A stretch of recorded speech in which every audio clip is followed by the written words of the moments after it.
Hey, what's up guys? I'm going to compare the iPhone 12 Pro camera to the 13 Pro Max. I took a whole bunch of pictures during the day and at night to test out its low light abilities as well as different zoom levels, and I took a bit of video as well. So some pictures there's not much of a difference, whereas in others there's a huge difference, and we're going to jump straight in. Starting with the ultra wide lens, it looks like they both take really good pictures during the day with bright sunlight, as is true with most modern cell phones, especially in this price range. But there's a bit of a color difference here where it's most evident in the table. Also with the bushes in the back, it looks a bit darker versus the 13 Pro Max. That's probably also because of a tad more contrast ratio on the 12 Pro as well.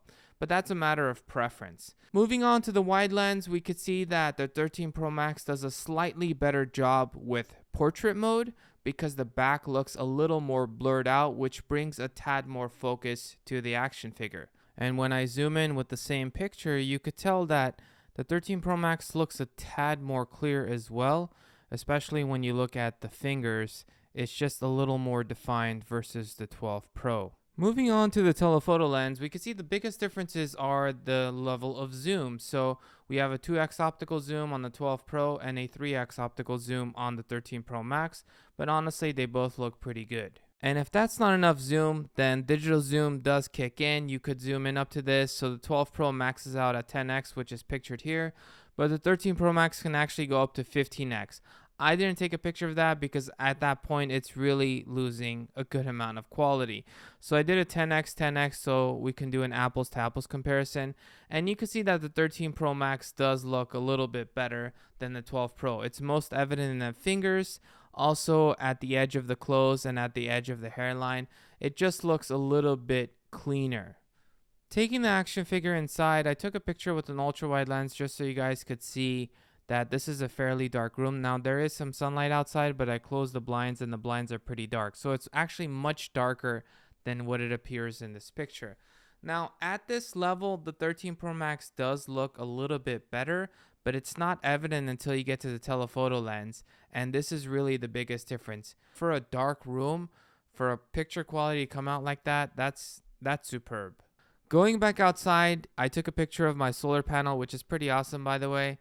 But you could tell it's really more of a color temperature difference here, and they both look pretty good. But here's where the 13 Pro Max shines, because you could do a macro shot with it. You basically get within 2, 3, 4 centimeters of what you're taking a picture of, and over here you could pretty much see even the little indentations in the solar panel of the previous shot, whereas the 12 Pro just pretty much makes it a blurry shot because it just doesn't have this capability. So here are a few more daytime shots. Again, they both look really good. You can't really tell too much of a difference between them other than a bit of a color temperature and maybe a bit of contrast. So I want to concentrate on the low light pictures because that's where the 13 Pro Max really shines, and it's very evident when I took these nighttime pictures. You look at the grass, you look at the ground, it looks so much cleaner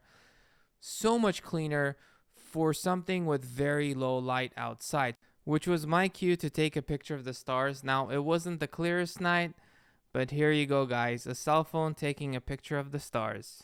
You could say that the 13 Pro Max has a little less color variation, looks a little more uniform, but that's pretty much it. Jumping into the video recording, they both support 4K. However, the 13 Pro Max also supports ProRes video at up to 4K 30 frames per second.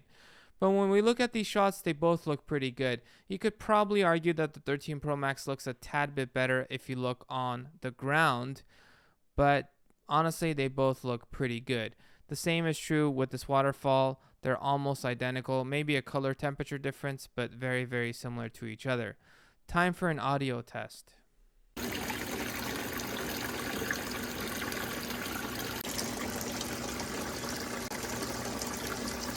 Now I'm recording on both iPhones indoors during the day, and there are a few lights on me. Aside from that, the cameras themselves is just using the iPhone back cameras. There are no filters, no anything on it. I'm not going to do any post-processing. And the audio, which I'll switch in between in the video, is also not using any external mics or anything like that. So just so you guys get a sense of video and audio quality, recording at 4K 30 frames per second. Now I'm actually going to switch it to the front camera and end it off with there. Now I'm recording on the front camera so you guys get a sense of this quality as well, and here are my final thoughts. So during the day, they're both pretty good. So you have to look very, very closely to notice a difference between them, especially for the zoomed in shots that the 13 Pro Max is slightly better than the 12 Pro. But honestly, they both take really good quality pictures during the day. Now, at night or in low light situations like the action figure Kurosaki Ichigo that I took a picture of with my blinds closed, that one, it was honestly fairly dark in the room. The 12 Pro still did fairly well considering how much little light there was in the room. But the 13 Pro Max honestly added a whole bunch of clarity to the pictures. So they really did a phenomenal job of taking low light pictures with the 13 Pro Max. It really does take it to the next level. And the 13 Pro Max can also do macro shots.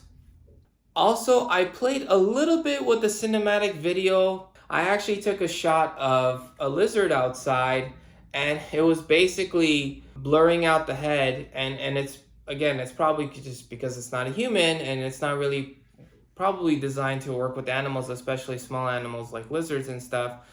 But cinematic mode, I mean, I could see its uses, but for me, I like just the regular mode, and that's what I kind of focused on. Now, let me know what you guys think in the comment sections below. If you guys enjoyed this video, smash that subscribe button, and I'll catch you guys in the next one.